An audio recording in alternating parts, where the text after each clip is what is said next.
안녕하세요. 오늘은 조금 특별하게 인사를 드리는 것 같아요. 썸네일에서 보신 것과 같이 오늘은 보육교사와 관련된 이야기를 나눠보려고 합니다.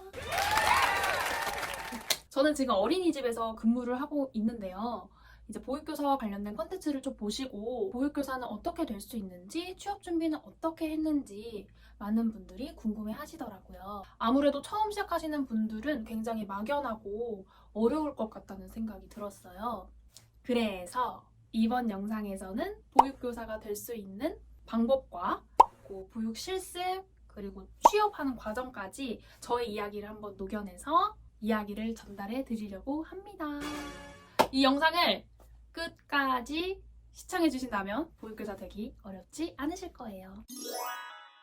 네, 그럼 첫 번째는 자격증 취득 방법입니다. 보육교사가 되기 위해서는 자격증이 필요해요. 보육교사 자격증인데요. 그 자격증을 따기 위해서는 전 두 가지 정도의 방법을 알려드리려고 해요. 이제 첫째는 정규 대학을 나와서 보육교사 자격증을 취득하는 방법입니다. 제가 이 루트로 보육교사 자격증을 취득했는데요. 정규 대학에 가면은 이제 보육교사 관련 학과로 이제 진학을 해서 이 보육교사 자격증을 따기 위해 들어야 하는 다양한 과목들을 이수하고 보육 실습을 진행하게 되면 이 보육교사 자격증이 이제 졸업 시에 나오는 겁니다. 그리고 이제 두 번째는 학점은행제인데요. 이 학점은행제는 고졸 학력 이상이면 누구나 쉽게 이 자격증을 취득할 수 있도록 도움을 주는 그런 제도입니다. 온라인, 대면, 실습 이런 과목들로 구성이 되어져 있고요. 이제 등록금 부분이나 취득 기간을 고려해 보면 이 학점은행제 방법으로도 많이들 취득하시는 것 같아요.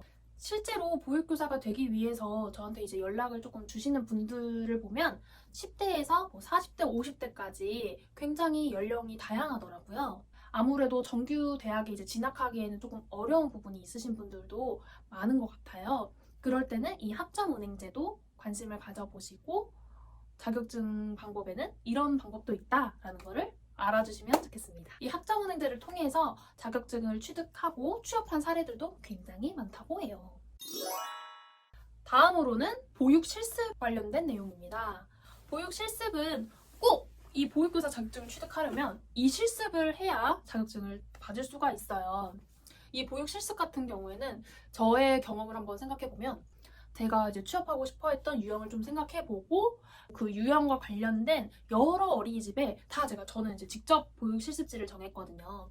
그래서 어린이집에 전화를 해서 실습 관련해서 전화를 드렸다라고 정중하게 이야기를 하시고 어린이집 측에도 실습을 받을 수 있는 환경이 있고 못 받을 수 있는 환경이 있어요. 그럼 이제 어린이집 측에서 오케이 하거나 NO 하거나 아니면 조금 기다려달라 이렇게 이야기하시는 원이 있을 거예요. 국공립 어린이집에서 저는 실습을 했고요.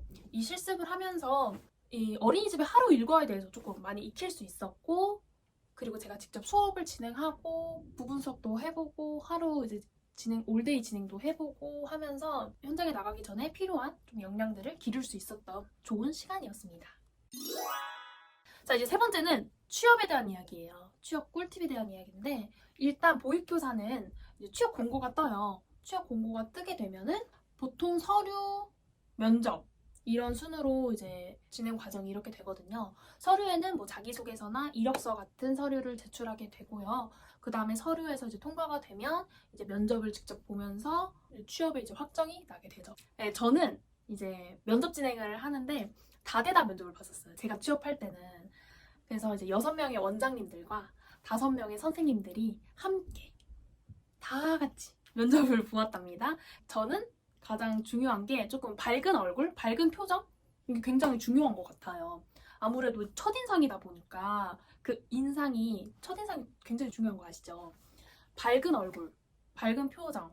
그래서 이제 들어가자마자 이렇게 밝게 웃었던 기억이 나고요. 그리고 또 다대다 면접이다 보니까 자기소개를 이제 조금 톡톡 튀게 준비를 해갔던 것 같아요. 제 이름으로 이행시를 지어서 민아 이렇게 해가지고 이행시를 지어서 자기소개를 했던 경험이 있습니다. 아직도 생각이 나요. 제가 이제 벌벌 떨면서 했던 기억이 나기 때문에 조금 이게 손 제스처랑 이렇게 같이 했었거든요. 약간 이런 제스처들. 또 마침 제가 첫 번째였어요. 5명의 선생님들 중에 자기소개 첫 번째여서 자신감 있는 태도와 그 웃는 표정 이게 가장 중요한 것 같아요. 그리고 어린이집이라고 하면 아이들과의 그런 관계뿐만 아니라 다양한 인간관계를 맺고 생활하게 되거든요. 뭐 원장님, 뭐 동료 교사, 그리고 아이들도 있고요. 물론 학부모들도 있어요.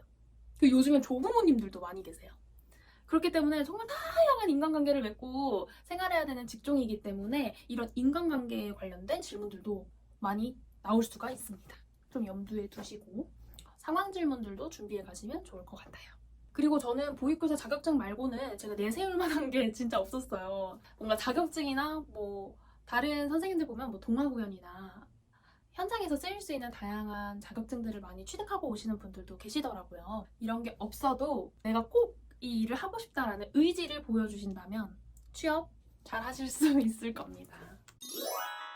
네, 이렇게 보육교사와 관련된 이야기들을 나누어 보았는데요.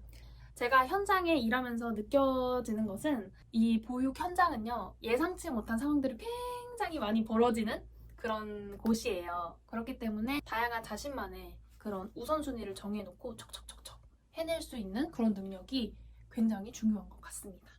또 제가 생각하는 보육교사의 매력은 웃을 일이 늘 있다는 점이에요. 일하면서 늘 웃을 수 있는 게 생각보다 어려운 일인데 이걸 해내고 있더라고요. 다음은 아이들한테 늘 사랑을 받아요. 선생님이 최고잖아요, 아이들한테는. 내 존재감을 좀 확인할 수 있는 그런 직업인 것 같아요. 내 존재가 되게 뜻깊은 존재구나. 이런 생각을 할 수 있게 된다는 점. 이것도 보육교사의 매력인 것 같습니다. 이렇게 보육교사의 그 큰 틀에 대해서 오늘은 설명을 드렸어요. 그렇다 보니 조금 세부적으로 궁금한 사항이 생기실 수도 있을 것 같아요. 그러면 유튜브 댓글이나 제 인스타 DM으로 연락을 주시면 저는 빠르게 답변을 드리도록 하겠습니다. 그러면 다음엔 더 재미난 영상으로 찾아뵐게요.